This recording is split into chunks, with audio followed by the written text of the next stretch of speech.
자, 이제 신디케이트하고요. 그 조인트 벤처는 중요도가 좀 낮은 편이죠.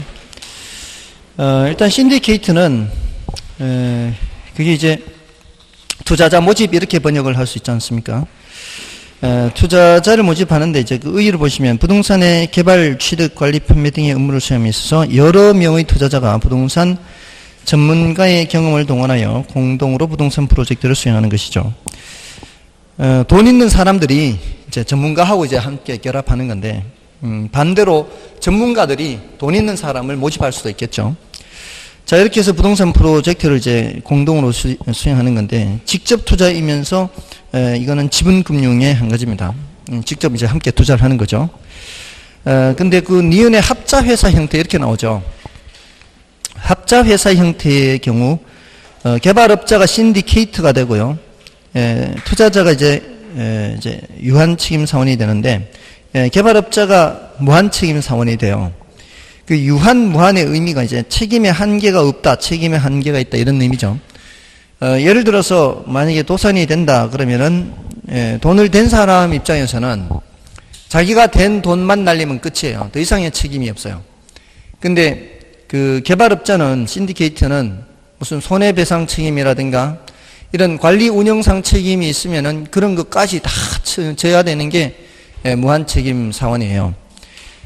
그게 이제 그런 차이가, 합자회사의 경우는 뭐 그렇다라는 정도고요. 근데 그렇게까지 출제된 적도 없고요. 그냥 지분금융이다 아니다, 이거 구별할 수 있을 정도면 돼요. 그리고 조인트 벤처도 지분금융이다 아니다 뭐 이렇게. 다음에 그 123쪽 이제 한국주택금융공사가 있죠. 자, 요거는 사실은 이제 자주 개정이 되는 편이거든요. 좀 전에 그 부동산 투자회사는 자주 개정이 안 돼요. 근데 요거는 이제 자주 개정이 되는데, 원래도 이게 개정이 된다는 말이 있었거든요.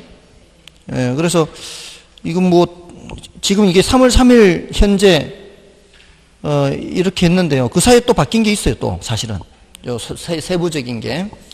세부적인 숫자 바뀐 건 지금 여러분한테 일부러 말씀 안 드리려고. 그럼 뭐 그런 건 중요하지도 않고 괜히 봐봐야 뭐 헷갈리기만 하고.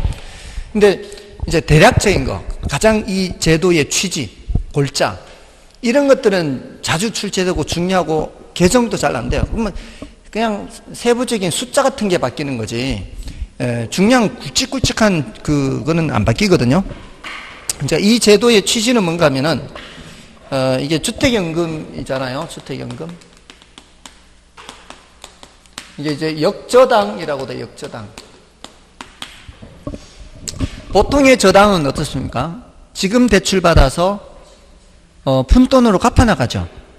보통은 이제 목돈으로 지금 대출받아서 푼돈으로 갚아나가는데, 요거는 푼돈으로 대출받아요. 갚기를 나중에 한꺼번에 갚는 거죠.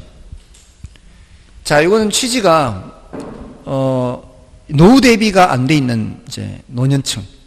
대신 집은 있어. 집은 있는데 연금이 없어. 자, 생활자금이 없잖아요. 그럼 집을 팔면은 생활자금을 마련할 수는 있겠지만 살 곳이 없잖아요. 그러니까 그 집에 살면서 생활자금을 대출받는 거죠. 그리고 사망하면은 그때 집 팔아서 갚는 거죠. 그러니까 쉽게 말하면 이제 사는 동안 집 뜯어먹고 사는 거예요. 살면서 집 뜯어먹고 사는 거지. 괜찮잖아요. 그 집에 살면서 할 수 있으니까.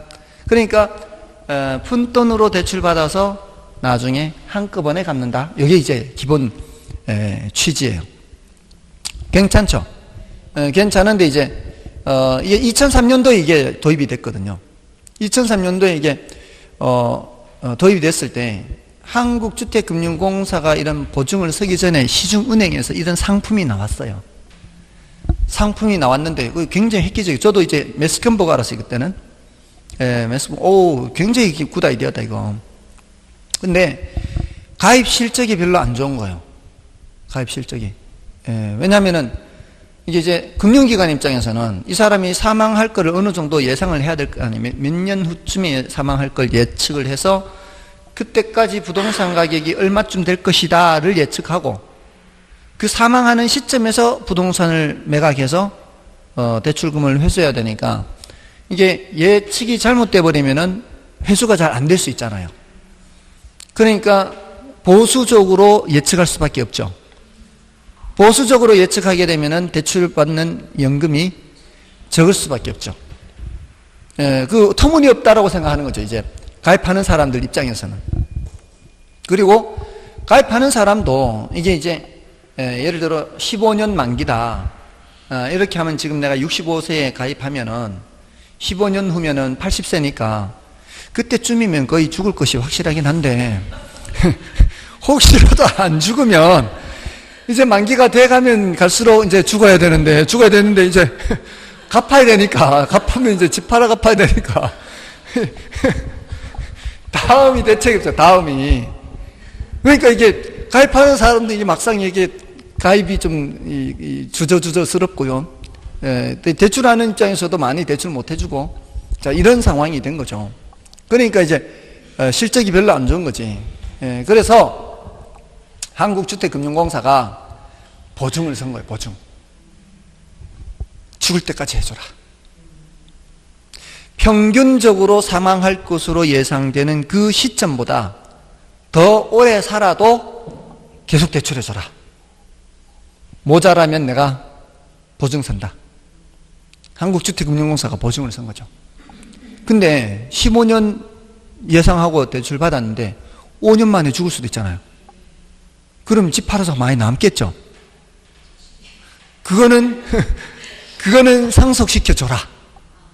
그거는 이 제도의 가장 큰 특징이에요, 요게 가장 큰 특징이에요. 모자란다고 해서 그 사람의 다른 재산에 청구하는 차지는 않습니다. 그 주택에 대해서만 청구하는 게 원칙이에요. 이제 예외적으로 다른 재산에 청구하는 경우가 있어요. 경매 넘겼을 때 체불임금, 당해세, 이걸 안 내서 모자란 경우는 이 사람이 잘못한 거잖아요. 이걸 대출받는 기간 동안에도 사업을 할 수는 있잖아요. 사업을 하는 동안에 체불임금이 발생해서 당해세를 안 냈어. 근데 경매를 넘기면은 경매 비용 빼고 제일 먼저 빠지는 게 체불임금, 당해세 빠지잖아요. 그것 때문에 부족액이 생겼다면은 그때는 그 사람이 갖고 있는 상가나 토지, 골동품 뭐 다른 재산에도 청구를 할 수는 있다는 거죠. 근데 어떠한 경우라 하더라도 자식한테 청구하지는 않습니다. 상속인한테 청구하지는 않는다고. 어떠한 경우라도. 예외적으로 다른 재산에 청구할 수 있어도 어떠한 경우라도 상속인한테 청구하지는 않는다. 이게 바로 이 제도의 특징이에요. 남는 거는 어떻게 하고? 상속시켜주고. 자, 그러니까 구조적으로 무슨 한국주택금융공사는 손해만 보는 짓을 하는 거 아니에요. 그래서 보증료를 받아요. 보증료. 일종의 보험료. 이제 가입하는 사람들한테서 보험료를 받습니다. 예를 들자면 오늘자로 이렇게 여러분이나 저나 같이 이제 가입하는 사람들이라면 이 중에 누가 일찍 갈지 나중에 갈지 알 수 없잖아요. 그러니까 서로 보험료 떼놓는 거지, 객출해서. 그래서 더 오래 가는 사람한테 그걸로 먼저 보태주는 거지. 그래도 부족하면 그때는 공적 자금이 투입이 돼요. 그래서 보험료라는 게 있어요. 보험료. 그런 걸 받아요. 우리 이제 보증료 받듯이 보증하잖아요. 그럼 보증료 받듯이 그렇게 이제 보증하잖아. 보증. 한국주택금융공사가 보증료라고 해서 받아요. 근데 일종의 보험료 받는 거예요. 됐습니까? 이 제도가 그거예요. 근데 이게 원래 이제 만 65세 이상이었어요. 부부 모두. 근데 부부 모두 만 65세 처음에는 그랬었는데 한번 생각해 보세요. 부부 모두 만 65세 이상이면 나이 차이가 많이 나는 부부가 있을 거 아니에요. 여기 학원 강사들 중에는 띠동갑이 많거든. 학원 강사들 중에 강의하다가 만나서 결혼한 거죠. 이렇게.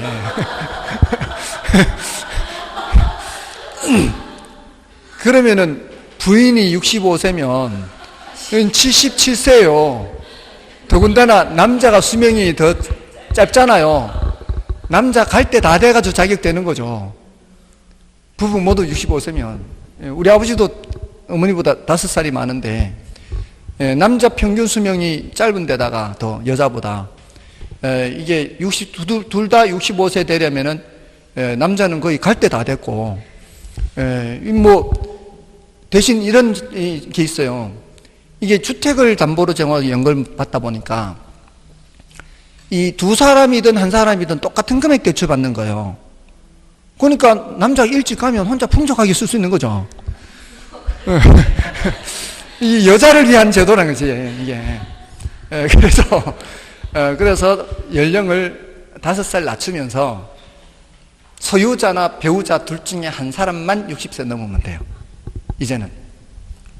둘 중에 한 사람만 60세 넘으면 돼요. 그래서 이제 저 20살 차이 나도 괜찮아요. 20살 차이 나도 한 사람만 60세 넘으면 되니까 괜찮습니다. 아무튼 소유자, 배우자 중에 한 사람이라도 60세 넘으면 되죠. 이런 자격. 그 다음에 주택이 원칙적으로 9억 이하의 한 주택자예요. 1주택자. 근데 합산 가액이 9억 이하인 다주택자도 돼요. 왜냐하면 서울 같은 데는 한 채가 뭐 10억 넘을 수도 있는데 여기는 세 채 합해도 뭐 9억이 될까 말까 할 수도 있잖아요. 이런 데는 뭐 집이 몇 채 있다고 이거 혜택을 안 주면 안 되잖아요. 원래는 1주택자한테만 혜택을 줬거든요. 근데 이제는 주택이 여러 채, 저희 아버지가 시골에 갖고 있는 건 한 10채 합쳐도 안 돼. 10채 합쳐도 9억 안 돼. 시골 집은. 그러니까 그런 경우라도 이제 혜택을 주기 위해서 합산 가액이 9억 이하가 되는 경우에는 다주택자라도 되고, 혹시라도 9억이 초과되면은, 초과되는 주택은 3년 이내에 한 채 팔면 돼. 팔아가지고 덜 이제 9억 이하로 맞추면 돼. 지금 당장 안 맞추어도. 그렇게 이제 여러 이제 좀 이렇게 혜택을 볼 수 있는 여지를 이제 많이 해놨어요.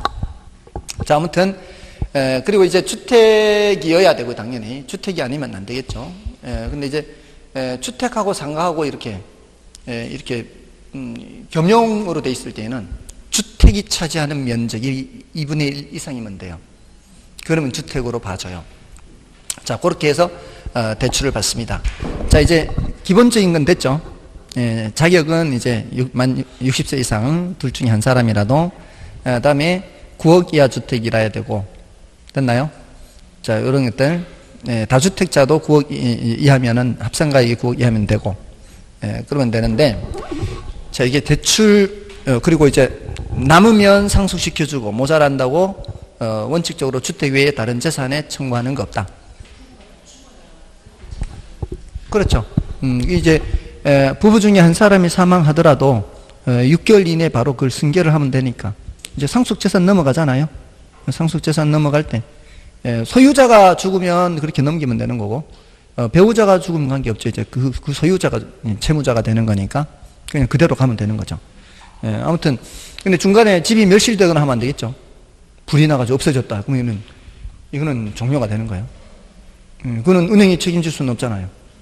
불난 것까지 어떻게 계속 돈을 해줄 수는 없는 거죠. 그런 거는 불운인 거죠, 불운. 그러니까 보험 들어야 되죠. 화재 보험 이런 거. 멸실되거나 하면 안 돼요. 그리고 그 집에 살지 않으면 안 돼요. 살아야 돼. 배우자가 한 사람이 사망해서 자식 집에 들어간다. 원칙적으로 안 되는 거죠. 근데 일시적으로 이렇게 요양 때문에 병 때문에 이렇게 잠깐 이렇게 갔다 오는 거는 괜찮아도 이제 완전히 그 집을 떠나는 것은 안 되는 거예요. 그때 이제 팔아라는 얘기죠. 팔아 갚으라는 얘기예요. 자식 집에 들어갈 때 팔아서 갚으면 되니까. 그렇고요. 이제 지급하는 방식에 이제 종신 방식이 있고요. 그다음에 확정 기간 방식이 있어요. 종신 방식은 종신 지급 방식이 있고요. 그다음에 종신 혼합 방식이 있어요. 확정기간 방식은 확정기간 혼합 방식밖에 없어요. 이 확정기간 혼합자가 들어가 있죠. 여기는 종신자가 들어가 있죠. 두 군데는. 이거 말 그대로 이건 뭐예요? 사망할 때까지죠. 요거는 뭐예요? 기간을 미리 정해 놓는 거죠. 기간을 미리 정해 놓으면은 대출받는 금액이 조금 더 많아요. 이거는 언제 사망할지 모르니까 그 부담을 해서 이제 좀 낮춰 받는 거고, 요건 대신 다른 대책이 있어야 되겠죠. 확정기간 방식은. 기간이 다 끝나가는데 아직도 살아있으면 골치 아프잖아요.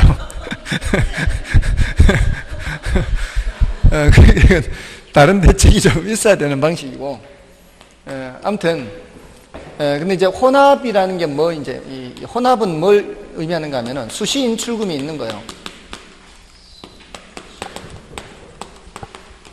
요거는 수시 인출금이 없어요.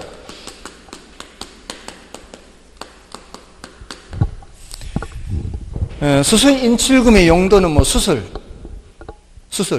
주택 수리, 뭐 이런 거 있잖아요. 주택을 수리해야 될 수도 있잖아요. 그 목돈이 들어가잖아요.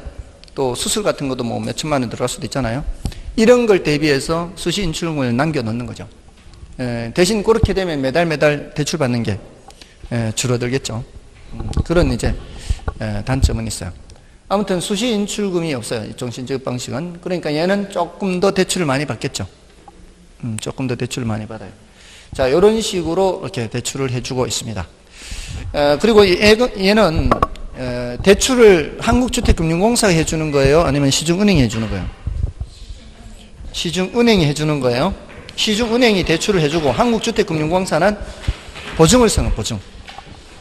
자, 그러면 이게 고정금리일까요? 변동금리일까요? 시중은행이 대출해준다라는 거 생각하면 돼요.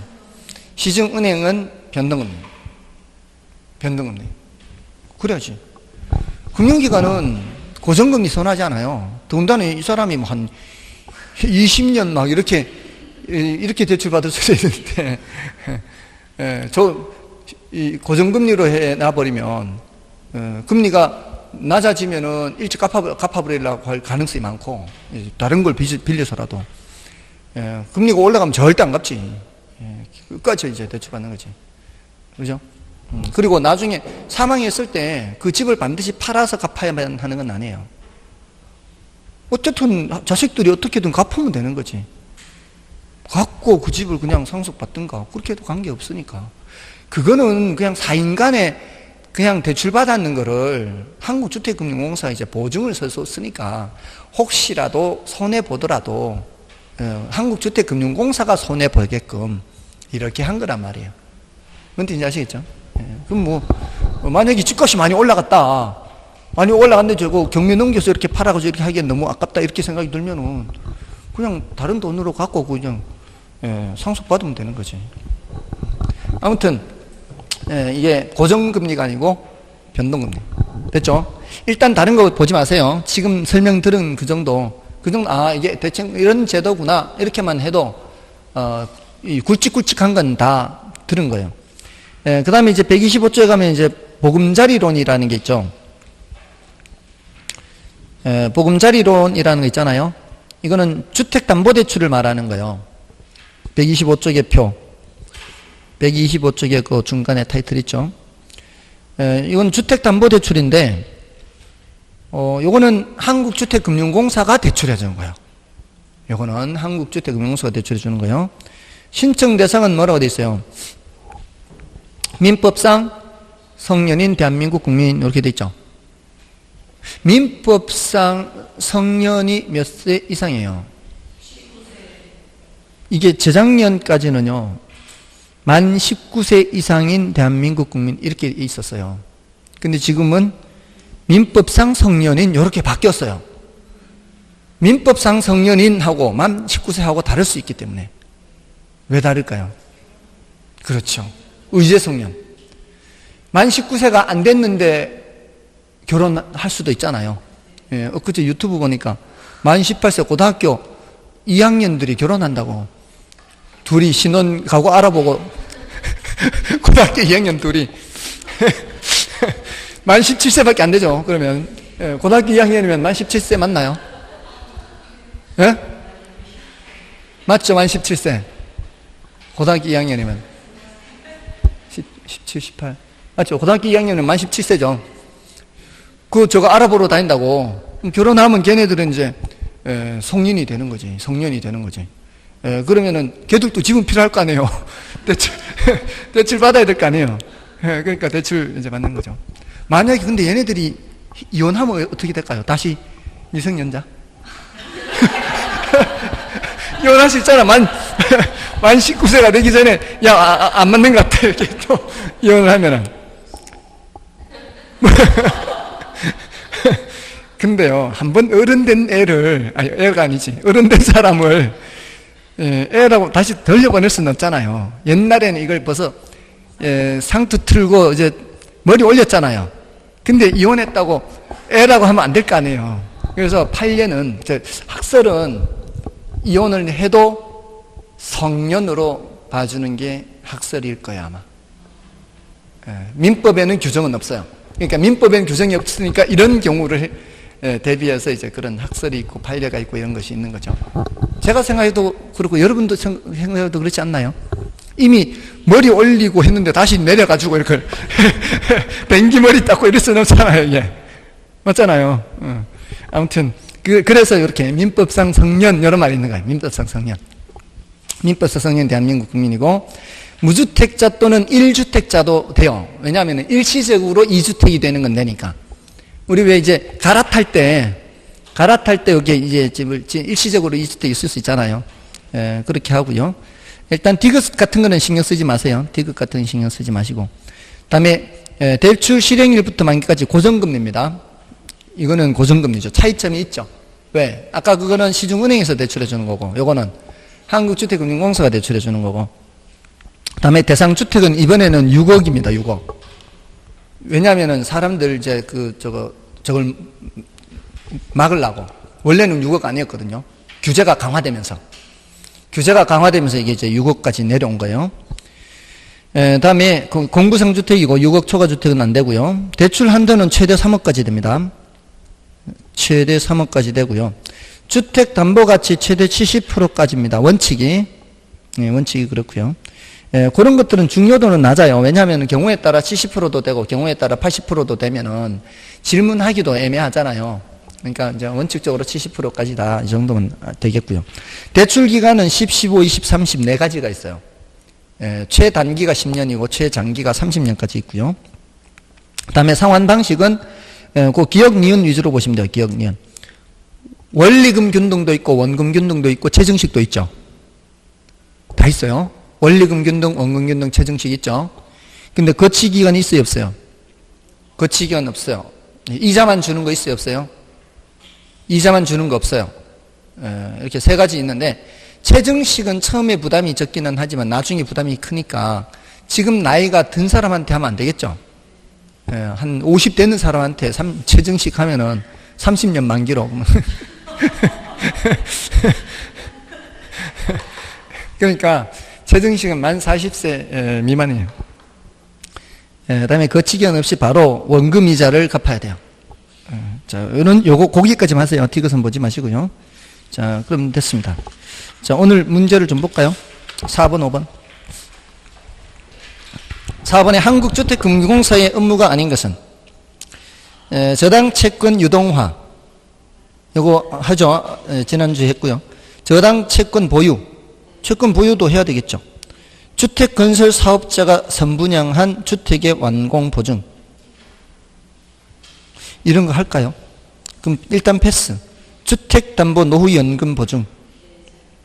주택저당채권 학자금 대출채권의 평가 및 실사. 학자금 대출채권의 평가 및 실사 업무도 있습니다.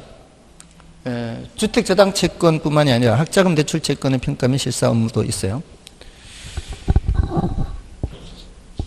정답은 3번이에요. 3번 역할을 하는 공기업이 어딘가 하면은 주택도시보증공사라고 있어요. 주택도시보증공사. 여기에 세종시에 그런 아파트 있었죠. 뭐 철근을 덜 넣어가지고. 예? 예. 그 문제가 생기잖아요.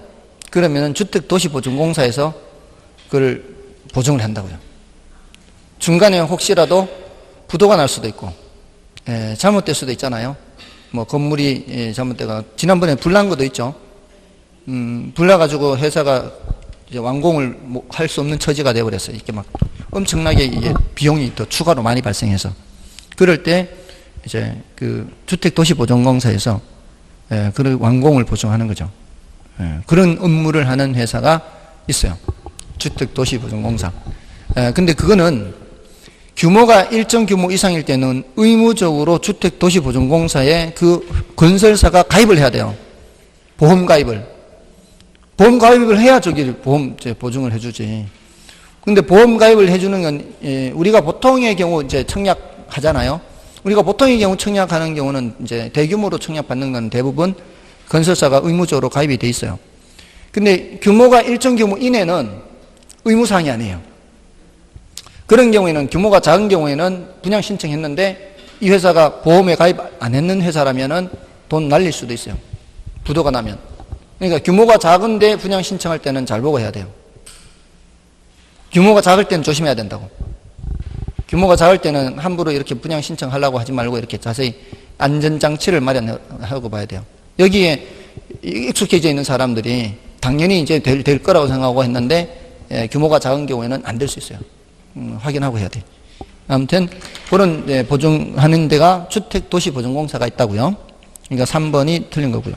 그다음에 5번에 용모기지론에 대한 내용 중 틀린 것은 한국주택금융공사가 보증하는 주택연금은 고정금리가 원칙이며 부부 모두 만 60세 이상이어야 한다.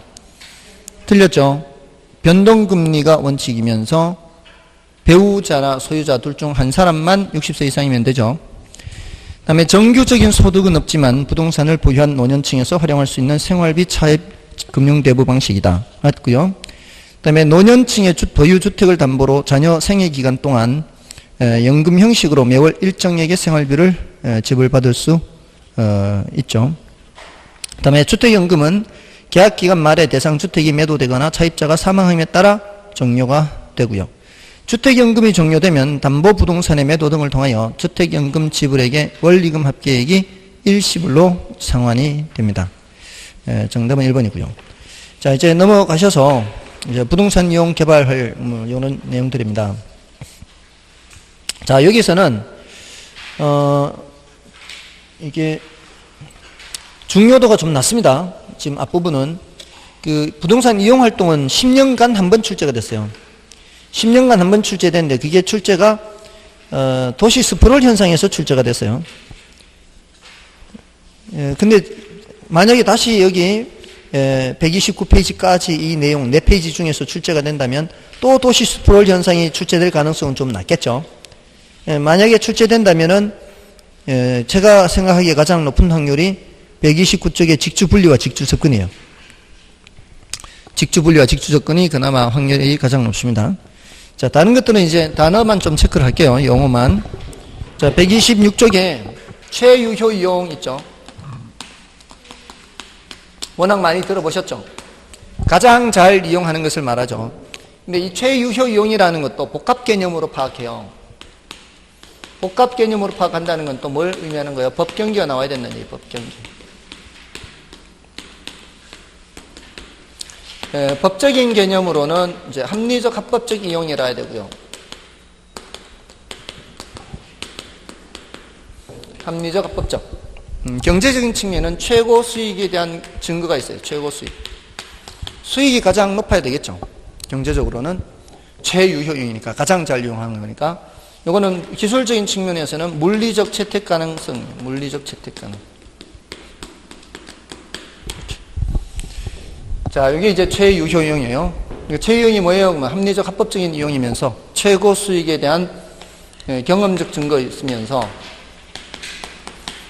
물리적으로 채택 가능한 이용이 최유효 이용입니다. 이런 뜻 정도만 체크하고요. 다음에 이제 집약도라는 단어 알아두셔야 되겠죠. 집약도. 집약도는 노동, 자본, 나누기 토지죠. 토지 사용량분의 노동 사용량 더하기 자본 사용량. 이게 높을수록 집약적 이용, 낮을수록 조방적 이용. 우리가 농사를 짓더라도 시설 재배하면은 무슨 농업? 집약 농업. 비닐하우스 해가지고 이렇게 이제 뭐 겨울에 보일러도 떼고 돈이 많이 들어가죠. 근데 씨 뿌려놓고 하늘이 길러주는 농업은 이거는 조방 농업 이렇게 되죠. 어느덧 지금 모내기 많이 했죠 벌써. 왔다 갔다 하다 보니까 정말 세상 금방금방 지나가는 것 같아요. 쏜 화살 같다 그러잖아요. 쏜 화살 같이. 정말 벌써 뭐 시퍼렇게 다 많이 자라고 있고요. 그런 것들은 조방농업이라고 볼 수 있죠. 시설점이 비닐하우스는 집약농업. 집약적 이용, 조방적 이용 이런 단어를 이제 구별하면 되죠. 집약적 이용, 조방적 이용. 자, 다음에 그 집약 한계, 조방 한계 이런 말이 있죠. 예, 요거는 그 오른쪽 페이지 표를 보면 돼요. 집약 한계는 한계 비용이나 한계 수입이 같은 경우에 집약도를 말하고요. 조방 한계는 총 수입과 총 비용이 같을 때의 집약도를 말해요. 총 비용과 총 수입이 같으면 이윤이 뭐가 돼요? 0이 되죠. 0. 총 수입과 총 비용이 같으면 손익분기점이 되는 거고 토지용이 하한선이라고 그래요. 근데 한계 비용이 한계 수입과 같으면 이윤이 극대화됩니다. 추가적인 비용과 추가적인 수입이 같으면 이윤이 극대화돼요. 토지용의 상한선이 됩니다. 예, 그냥 그거는 그렇다는 정도만 알아두세요. 제가 설명을 하고 싶어도 투입 대비 산출 효과가 없어요. 그러니까 아니 그렇다 이렇게 미분 개념을 해야 돼요. 미분 개념. 한계 수입, 한계 비용 같은 게 미분 개념이에요. 제가 몰라서 설명 안 한 거 아니에요.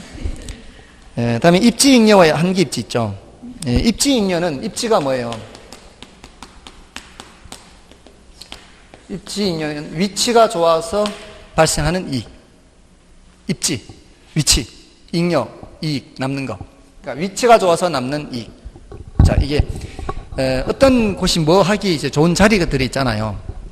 그러면 예를 들어 어떤 곳이 이제 어떤 음식점이 이제 유명하게 되면서 그 이제 옆집에도 이렇게 뭐가 생기고 이렇게 해지면서 그게 유명한 음식점 옆집에 있어도 돈 버는 거 아십니까? 예? 아니 줄 서다 지치니까 아무 데나 가자고. 저 많이 해봤거든. 맛집을 찾아갔는데 너무 긴 거예요. 너무. 그 집은 못 가지. 옆집에 가야지 어떻게. 여러 번 했어요. 여러 번. 여러 번. 그러다 보면 이제 거기가 또 뭐 또 잘하는 집이 생기고 이러다 보면 이제 막 이게 형성이 되죠. 형성. 먹자골목이 형성이 되죠. 그러면은 그게 이제 그 위치가 좋은 위치가 되어 가잖아요. 상대적이니까 이게 그 위치라는 게 상대적 위치. 원래는 좋지 않던 곳이 좋아지잖아요. 그럼 이제 그게 그런 식으로 형성이 되어 가버리면은 이제 그 중에서도 노른자 위 위치가 있고 조금 벗어난 위치가 있을 거 아니에요. 그럼 이제 그 위치를 벗어나면 벗어날수록 이제 입지잉여가 점점 작아지겠죠. 저 안쪽은 이제 입지잉여가 많이 발생하는 곳. 거리가 벗어날수록 입지잉여가 작게 발생하겠죠. 그러면서 더 멀어지면 더 이상 입지잉여가 없는 곳도 있겠죠. 그런 식으로 한계 입지가 나타납니다. 입지잉여가 제로가 되는 위치. 그래서 그런 식으로 이제 입지잉여, 한계 입지 이렇게 얘기하는 거예요. 그러니까 입지잉여가 제로인 곳을 벗어나는 것은 바보 같은 짓이에요. 예를 들어서 그 옷가게 같은 것들은 한데 모여 있는 게 좋아요? 떨어져 있는 게 좋아요? 모여 있는 게 좋잖아요. 그러면 저는 이해가 안 되는 게 그냥 혼자 이렇게 뚝 떨어져 있어서 옷가게라고 이렇게 오픈해가 있는 사람들은 정말로 이게 아무 생각 없이 오픈한 거라는 생각이 들어요. 왜냐하면 사람들이 거의 안 갈 가능성이 많거든요. 어쩌다 한번 들어갈 수는 있겠지만 그렇게 매상을 올려서는 유지를 할 수가 없죠. 그런 걸 하려면 이제 그런 자리에 있는 사람들이 많이 오는 곳에 가야지. 그게 입지잉여가 발생하는 위치가 되는 거죠. 그러니까 혼자 따로 떨어져 있는 거는 옷가게가 혼자 따로 떨어져 있다. 이거는 한계 입지를 벗어난 거다 이 말이에요. 제가 봤을 때는. 그러니까 그런 것들을 봐가면서 이제 위치를 정해야 되는 거죠. 그리고 이 입지잉여라는 게 모든 업종에 똑같이 나타날까요? 어떤 위치에서 입지잉여가 모든 업종에서 똑같이 입지잉여가 나타날까요? 그렇지는 않죠. 어떤 업종이냐에 따라 입지잉여가 나타나는 업종이 있고 나타나지 않은 업종이 있죠. 거기에다 또 무엇까지 차이가 나면 입지 주체에 따라 달라요. 그 합격을 한 후에 이듬해 바로 오픈을 했다는 거예요. 이제 잠깐 이제 실무 배우고. 근데 별로 좀 안 좋은데 조금 걱정스러운데 이렇게 이제 안 좋고 이렇게 권리금이 없는데. 그럼 제가 봤을 때는 굉장히 위험해요. 권리금이 없다는 거는. 근데 그 사람이 간 이후로는 잘 되는 거예요. 그러니까 그런 경우도 있더라고 또. 똑같은 위치인데 그 전 사람이 할 때는 안 됐는데 이 사람이 가니까 잘 되는 거예요. 뭐 뭐 돈복이 있는 사람인지, 저는 되는 데도 가면 안 될 것 같은데 돈복이 없는 사람은 안 되겠지만 아무튼 그런 경우도 있더라고요. 그러니까 잘 키우는 사람도 있고, 사람에 따라도 달라질 수가 있고, 입지 주체에 따라 달라질 수도 있고, 또 뭐예요? 업종에 따라서도 달라질 수도 있다는 거죠. 입직료라는 게 모든 산업에 똑같이 나타나는 것은 아니라는 거예요. 다음에 나머지 됐고요. 지가 구배 현상, 이건 뭐 좀 중요도가 낮은데요. 구배란 말 들어보셨어요, 혹시? 안 들어보셨어요? 들어봤어요? 어디서? 예.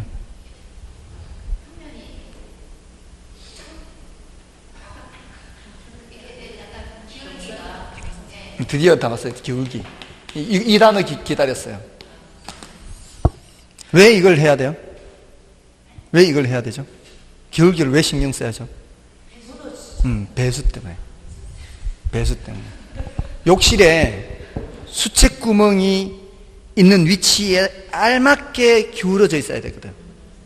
욕실이 너무 기울어져 있으면 낙상의 위험이 있죠. 약간만 미끄러워도 미끄러져요. 기울기가 너무 심하면. 근데 기울기가 심하지 않으면서 물은 빠져야 되거든. 그러니까 요거를 잘 맞춰야죠.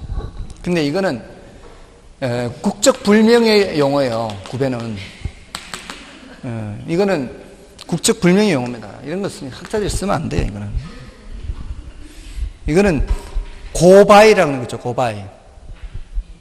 고바이 들어보셨어요? 고바이가 심하다 그러잖아요. 경사가 심하다. 그 일본말로 고바이가 한자로 쓰면 구배거든. 그 구배라 그러면 걔네를 또 못 알아듣지.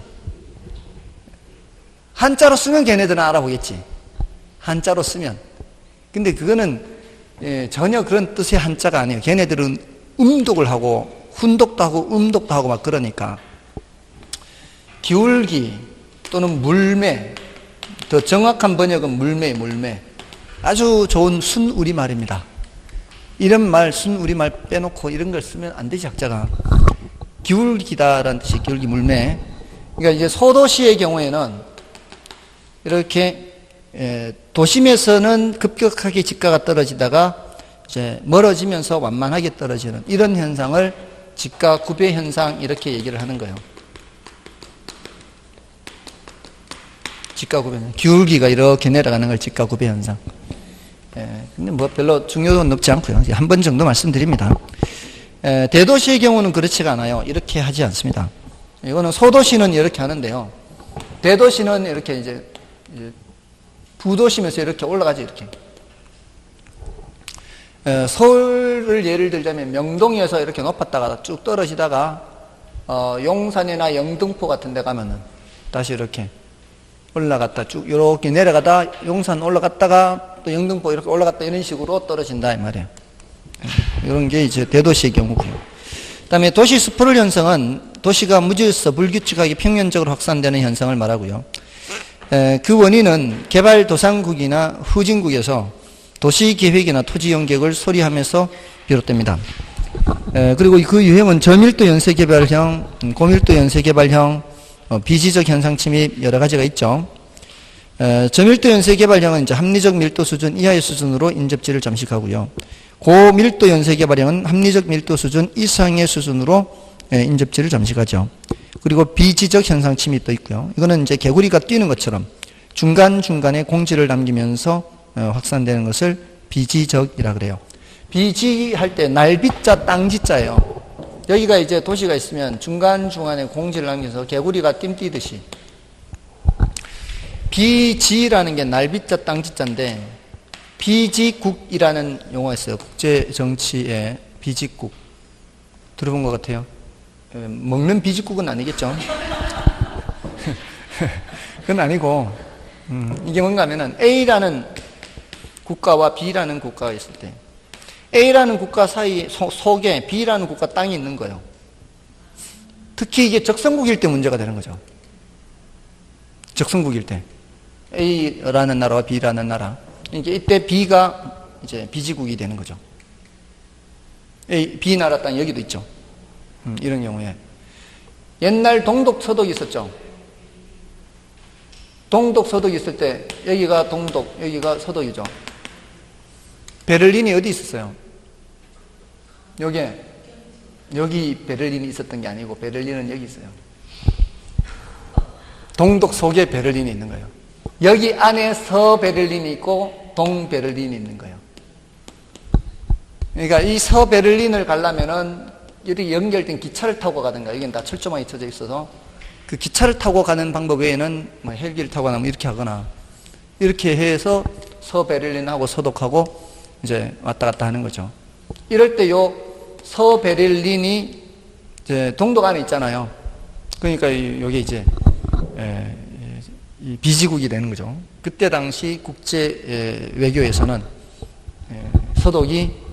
서독도 하나의 나라, 동독도 하나의 나라, 이렇게 국제적으로는 그렇게 취급을 했으니까. 그리고 얘네들 사이에서는 지네들끼리는 서로 국가라고 안 봤어요.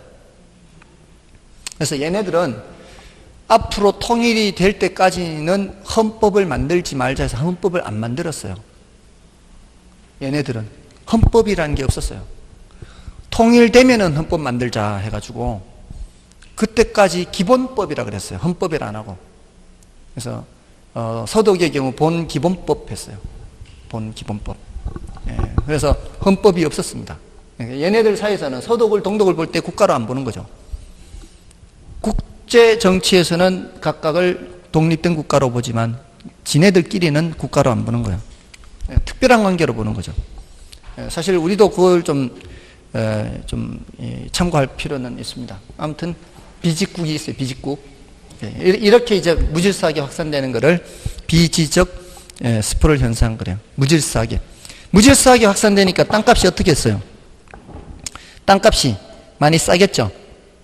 그래서 그 특징이 있죠. 특징이 동그라미 4번에 최유효 이용해서 괴리됨으로써 표준적 수준 이하의 집가 수준을 보인다, 이런 말 있죠.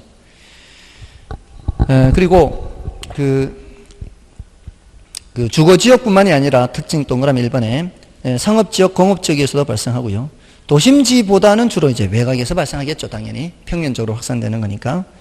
경우에 따라서는 이제 입지의 설림이 있고요. 이런 스프롤 현상을 막기 위해서 뭐를 지정하는 거요? 개발 제한 구역을 지정하는 거죠. 다음에 이제 침입적 토지 이용이라는 건 이제 침입과 계승, 요것도 하나 체크하면 되는데요. 이거는 이제 여과 현상하고 함께 기억하시면 되겠죠. 어떤 용도가 새로 들어서거나 또는 새로운 이용 주체가 들어오거나 해서 침입, 천이, 계승 이렇게 되죠. 침입해서 다른 모양으로 바뀌어가는 게 천이, 완전히 바뀌어버리면 계승. 이렇게 침입에는 확대적 침입이 있고 축소적 침입이 있어요.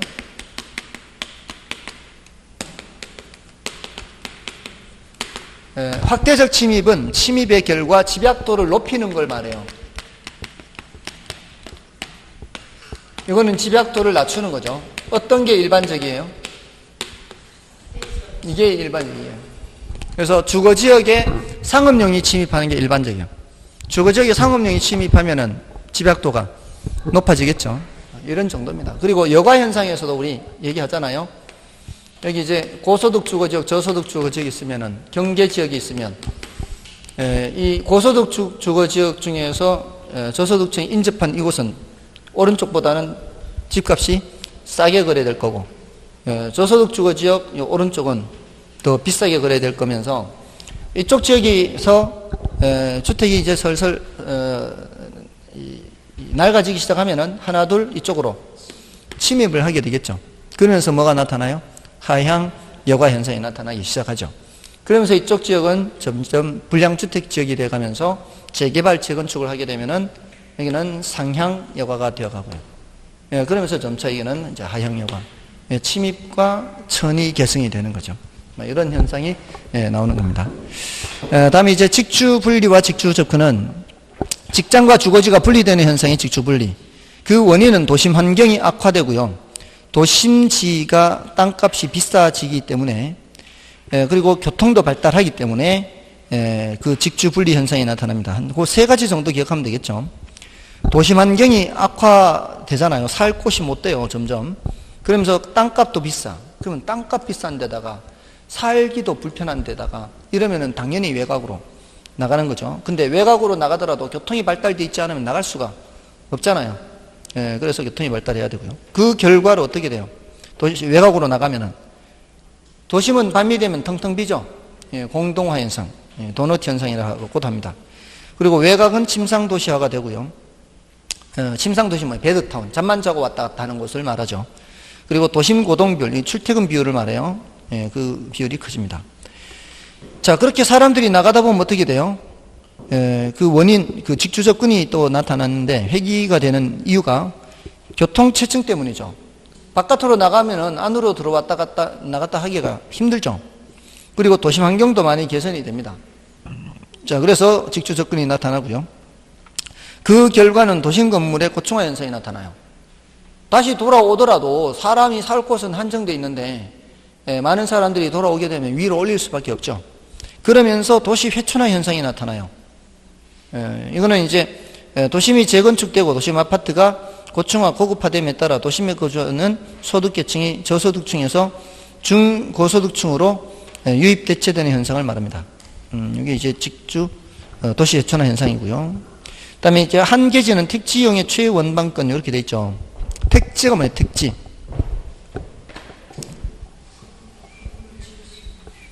건물을 지을 수 있는 주택이든 상가든 공장이든 그런 땅을 택지라고 하죠. 우리 택지지역, 농지지역, 임지지역 있잖아요. 그럼 택지지역을 벗어나면 뭐가 있을까요? 택지지역을 벗어나면 농지나 임지가 있겠죠. 임지, 농지, 임지, 택농임 했으니까. 이 택지지역의 제일 원방권 여기가 뭐라고요? 여기가 한계지역입니다. 여기가 택지형의 최원방권. 자, 그러니까 땅값을 하여튼 땅값이 이렇게 떨어지다가 여기 뚝 떨어져서 이렇게 가요. 여기까지는 뭐고? 택지. 여기부터는 농지, 임지죠. 여기 택지고. 그러지 않겠어요? 택지 땅값하고 농지 땅값은 뚝 떨어지죠. 그럼 택지가 요 안쪽에 있다는 얘기, 여기 있다는 얘기예요. 요 안쪽이란 말이에요. 여기. 택지는 여기란 말이에요. 자, 그러면 택지하고 한계지하고 도심지 간의 관계는 어떨까요? 도심지. 한계지 지가와 도심지 지가는 서로 관련이 있다 그래요. 상호 관련. 상호 관련. 자, 도심의 지가가 이제 경쟁에 의해서 너무 높아지다 보면 어떤 현상이 나타날까요? 상대적으로 여기 많이 싸잖아요. 그럼 사람들이 한계지에도 땅을 알아보겠죠. 그러면 이렇게 이제 키높이를 어느 정도 맞추려고 하겠죠. 그럼 서로 이제 영향을 주고받는 거예요. 얘네들 사이에서는. 근데 한계지와 한계지는